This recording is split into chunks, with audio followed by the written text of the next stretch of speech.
Also, don't hesitate to drop by downstairs sometime when you visit an in-person gathering. We'd love to say hi. Today's teaching is super exciting as we get to hear about the story of Ruth.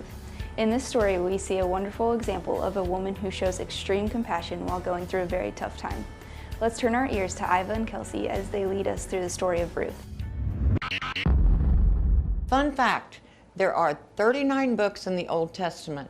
It makes up about 3/4 of the entire Bible.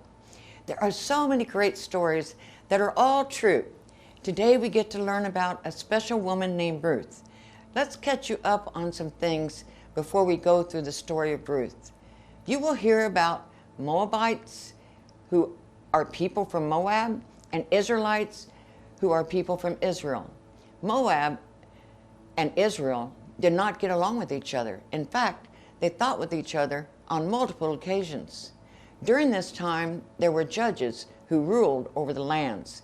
Naomi and her husband, Elimelech, had to take their 2 sons and live elsewhere because where they lived in Israel, there was a big famine. What that means is that there was very little or no food for the people to live on for a long period of time. So we pick it up in the book of Ruth, chapter 1. Naomi, her husband, and her 2 sons moved from Bethlehem to go live in Moab. They were there for a long time, and their 2 sons even married to Moabite women. The women's names were Orpah and Ruth. Naomi's husband had passed away early on, which was very sad. And after 10 years, both Orpah and Ruth's husbands also died. Wouldn't that be so sad to lose someone you love so much? It says in Ruth chapter 1, verse 5, that Naomi was left without her 2 sons and her husband. Naomi eventually heard that her hometown now was safe to move back to and that they had food for everyone. So she planned on returning. Just before she left, she told Orpah and Ruth to return back to their mothers. Naomi felt like she had nothing left to offer for anyone since she'd lost her husband and 2 sons. Orpah said goodbye, but Ruth decided to stay with Naomi. Naomi urged her to leave, but in verse 16 it says this, "But Ruth replied, 'Don't urge me to leave you or turn back from you. Where you go, I will go, and where you stay, I will stay. Your people will be my people, and your God will be my God.'" How cool is that? Ruth was not about to let her mother-in-law be left alone. Instead, she said, "I will go wherever you go and live with you." Ruth showed love and compassion for a woman who lost all of her family. And here we see a Moabite woman like Ruth going to live in Israel, where they don't really get along. Let's see how this plays out. Naomi had a distant relative whose name was Boaz. Boaz was a judge and a leader of the people. In chapter 2, verse 2, it says, "And Ruth the Moabite said to Naomi, 'Let me go to the fields and pick up the leftover grain behind anyone whose eyes I find favor.' So the way Ruth took care of Naomi was she went out to the farmlands where farmers were harvesting crops. She waited patiently for the farmers to get done with their day's work. Then she would walk down the fields and find anything left over to bring back to Naomi. Wow! Ruth would do so much to show love to Naomi. While Ruth was picking up the leftovers, Boaz happened to see her. And we see in verses 8 and 9 that Boaz tells Ruth to never go to another field. He said she is more than welcome to take from his fields what she needs. He even gave her water and cared for her in the process.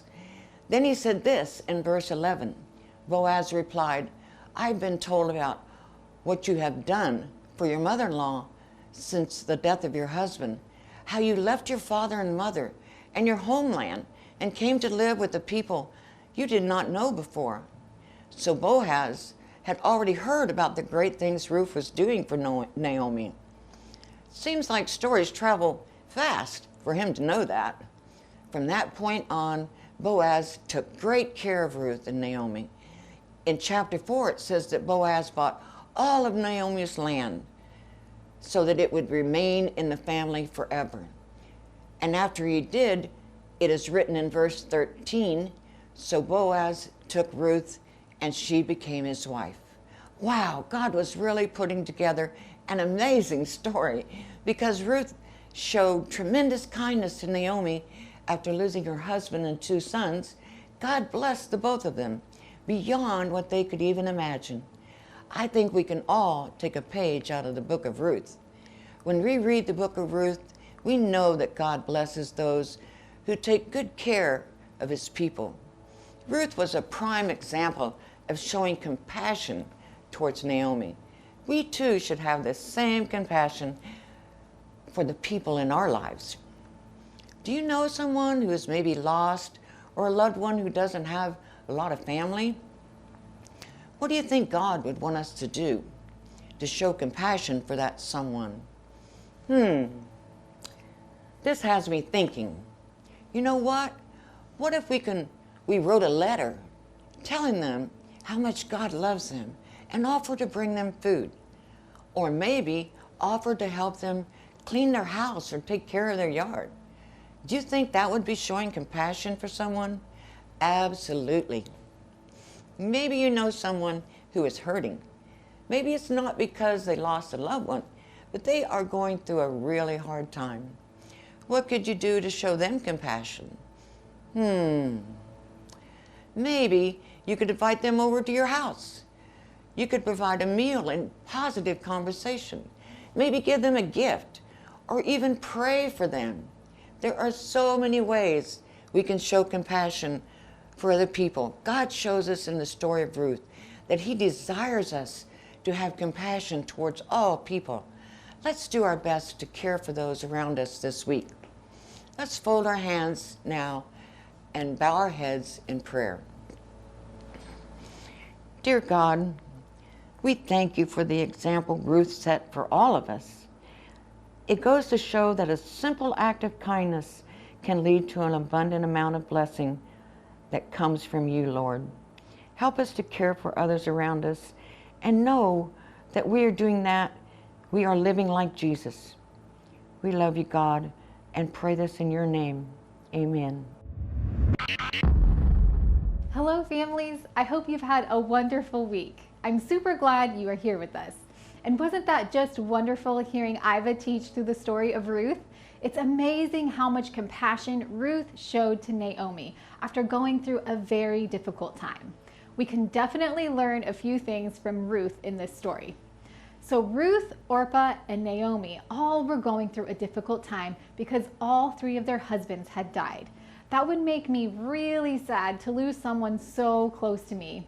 Makes me want to go hug those people in my life that mean so much to me. Hugs are a great way to show compassion towards someone. Now, Naomi was very sad, but knew that she could return to her homelands. So she told Orpah and Ruth that they could return back to their homelands as well and go their separate ways. But what happens in this story? That's right. Ruth told Naomi that she was going to stay with her. I've got to say, this takes a lot of courage to care for someone, especially after going through a difficult time. Let's think about it. What are some things on a regular basis that makes you sad or angry at home? Do you get sad when someone takes a toy from you, or you didn't want to eat the food that was put on the table? Well, when you get sad or mad about something, is it easy to love people and care for them in that time? Not really. It can definitely be hard to show compassion when you aren't happy yourself. But Ruth did the opposite. In her sadness, she chose to go above and beyond and show great compassion to Naomi. It doesn't just stop there. When Ruth moved back to Naomi's homeland, she went out to the fields and waited until the farmers finished harvesting all the crops. Then she picked up what was left over. She did this out of the kindness of her heart to care for Naomi. This reminds me of my kids. Sometimes they go above and beyond when I least expect it. There's been several occasions where I might ask the kids to simply put away the toys, and you know what I come back to? They not only put the toys away, but they've organized it and made it look really nice, not just throwing the toys in the toy boxes. And I know that they did that out of the kindness of their hearts. And a lot of times when they go above and beyond like that, they end up getting a special treat from mom or dad. Hey, that's kind of like what God does for Ruth. As the story goes on, we see that Ruth continued to show kindness and compassion to Naomi. Then she meets Boaz, who owns all the lands that she's been gathering food from. He tells her that she is more than welcome to take what she needs. He then gives her more. You know, I think God blesses those who bless others. Because Ruth was determined to love and care for Naomi, God had a plan to provide for Ruth.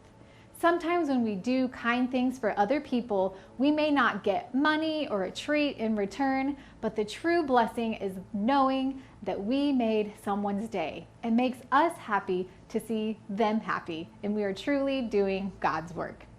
Ruth didn't expect anything in return, but God continued to bless her. After some time, Boaz eventually invites her into his home, and then they get married. Now, Ruth and Naomi have everything they need and more. This goes to show that a little bit of kindness and compassion can go a long way. And you want to know something really cool about this story? Ruth and Boaz are part of the family lineage of Jesus. That means Ruth and Boaz are ancestors to Jesus. An ancestor would be someone like your great-great-great-grandma or great-great-great-grandpa. So God had a plan in all of this. And I think it's safe to say that Ruth's kindness and compassion is meant to live out in all of us. I know I've mentioned some ways to show kindness and compassion to others. Have you thought about some other ways to care for others? Just remember the story of Ruth every time you have a chance to show kindness to someone. Because just like her, that little bit of kindness you may show someone, God can multiply it and turn it into something truly special. I hope you have a great week, and remember, focus on loving God and loving others. Bye.